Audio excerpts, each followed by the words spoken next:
အားလုံးပဲမင်္ဂလာပါဒီနေ့မှာကျွန်တော်ပြောပြချင်တာကတော့စတုံဖုန်းလေးကဆက်ရမ်းလေးနေတယ်ပေါ့နော်ဆက်ရမ်းလေးနေတယ်ပြီးရင် data လည်းရမ်းများနေပေါ့နော် data ရမ်းများနေတော့ကျွန်တော်ဆက်ဆေးမယ်ပေါ့ဆက်ဆေးမယ်ပြီးရင် result ချမယ်ပေါ့နော် result ချမယ်ကျွန်တော် service သမားတွေကတော့ fantasy result လို့ခေါ်ပါတယ်နော် fantasy result ချမယ်ပေါ့နော်အဲ့တော့ fantasy result မချခင်လှုပ်ဆောင်ကြိုတင်လှုပ်ဆောင်အောင်မဲ့ချက်လေးတွေကျွန်တော်ပြောပြချင်ပါတယ်နော်ကျွန်တော်လှုပ်ဆောင်အောင်မဲ့ချက်လေးကျွန်တော်ပြောပြချင်ပါတယ်လှုပ်ဆောင်အောင်မဲ့ချက်ကလေးတွေကတော့ဟိုပါပေါ့ဟိုပြောပြနေရတော့ Android phone တွေကိုပြောပြနေပါနော် Android phone ကတော့များသောအားဖြင့် Android phone ခေါ်တာ Samsung Mi Oppo Vivo Realme Infinix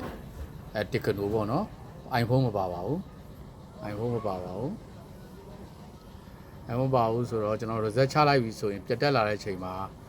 Google ကောက်တောင်းတာတို့ Google ကောက်တောင်းတာတို့ပြီးရင် password Google ကောက်နဲ့ password တောင်းတာတို့ပြီးရင် Samsung ကောက်တောင်းတာတို့ပြီးရင် Vivo ဆိုလဲ Vivo ကောက်တို့เนาะ Vivo ကောက်တွေပဲဖွင့်ထားရဲဆိုတော့ Vivo တို့ Oppo အဲ့လိုပေါ့အကောင့်တွေပြီးရင် Huawei ဆိုလဲ Huawei အကောင့်တွေပဲချုပ်ဖွင့်ထားရဲဆိုပြန်တောင်းတယ်ပေါ့เนาะပြန်တောင်းတယ်ပြီးရင် Mi ကောက်ဆိုလဲအဲ့လို Mi နဲ့ပတ်သက်တာ Mi ကောက်တွေပါဆိုလဲပြန်တောင်းတယ်ပေါ့เนาะဒီ security သူက second security ပေါ့เนาะပြန်တောင်းတဲ့အတွက်ကြောင့်အဲ့ဒါကြီးမတောင်းအောင်ကင်းဝေးအောင်ကျွန်တော်ပြောပြပေးချင်ပါတယ်အရင်ဆုံး setting တွေကိုဝင်လိုက်ပါ setting တွေကိုဝင်ပါအခုလက်ရှိကျွန်တော်ပြနေရတော့ Samsung ဖုန်းနဲ့ကျွန်တော်ပြောပြပေးနေတာပါเนาะ Samsung ဖုန်းနဲ့ကျွန်တော်ပြောပြပေးနေတာပါ Samsung ဖုန်းနဲ့အပေါက်ဖုန်းတွေကိုဝင်လိုက်ပါအပေါက်ဖုန်းတွေကိုဝင်လိုက်ပါအပေါက်ဖုန်းတွေကိုဝင်လိုက်ပြီးသွားပြီဆိုရင်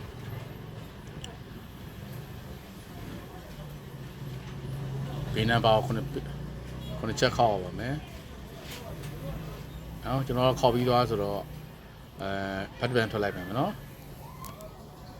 ထွက်လိုက်မယ်ဒေါ်လာ official တွေက OEM လို့ဝင်ရမှာပါ OEM လို့လေးဝင်ပေးပါ OEM လို့ဝင်တဲ့ချိန်မှာဒီ security ပေါ့နော်ဒီ lock ခတ်ထားတာကိုပြန်တောင်းတယ်ပေါ့နော် lock ခတ်တဲ့ဟိုလေးဖွင့်ပြလိုက်ပါနော်အဲ့လေးအရေးကြီးပါတယ်နော် OEM လို့လေးအရေးကြီးပါတယ်fantasy result တချို့ကလည်းဆက်ဆေးတယ်ပေါ့နော်ဆက်ဆေးတယ်တချို့ကလည်း result ချတယ်ပေါ့နော်အဲ့ဒါတွေမလုပ်ခင်မှာကျွန်တော်ပြောတာလေးကိုအရင်ဆုံးလုပ်ထားတဲ့ဆိုရင်ခုနပြောတဲ့ Google အကောင့်တွေပါတယ်မကြတော့ပါဘူးပြီးရင်ခုနပြောတဲ့ Oppo တို့ Vivo တို့တော့မကြတော့ပါဘူးเนาะ OEM လို့လေးအောင်ပြီးမှ result ချလိုက်ပါချက်နေမယ်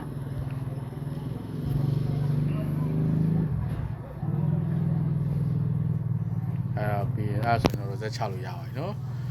result ချလို့ရပါတယ်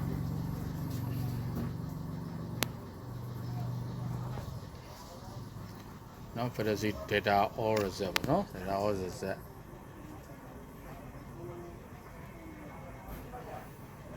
အောက်ဆုံးပါပေါ့နော်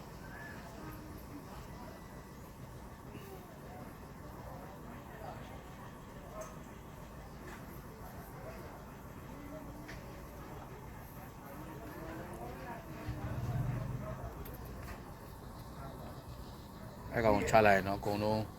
data တွေအကုန်လုံးဟောဖြစ်သွားမှာပေါ့နော် data ကြီးပြတ်မယ်ပြီးရင်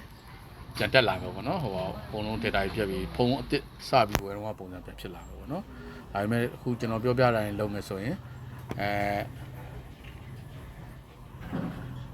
Google ကောက်တောင်းတာတို့ Oppo Vivo လော့တွေတို့เนาะ